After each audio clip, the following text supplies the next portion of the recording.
am here to speak on a very important and challenging topic, ill effects of drugs and in the prevention, government's role and our responsibility.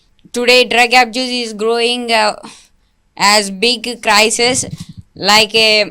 According to 𝗂𝗧𝗧, overall 36 million of people are affected by drugs, and in India 3 crore people were affected by drugs. In them 1.5 crore people needed urgent treatment. This is not just a numbers, these are the points that remembers to our responsibility towards our nation.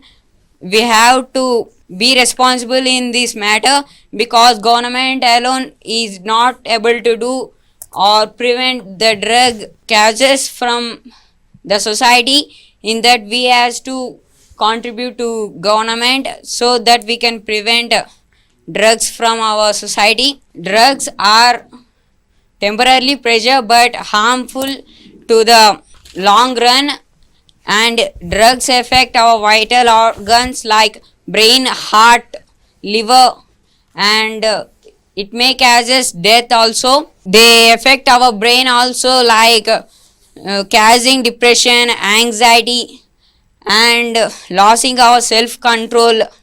These like effects. In this, our families also suffer the most emotionally and financially, relationship breakdowns, and to prevent this, our family also plays a key role in this. To avoid this, our government started and more concentration on this. In this, our CM 𝗧𝗦𝗔𝗧 said, I will eradicate all the drug cases in our state, and I will end this for this, and I will make our state drug-free state. Hope he can do that, but government is alone is not enough to do this.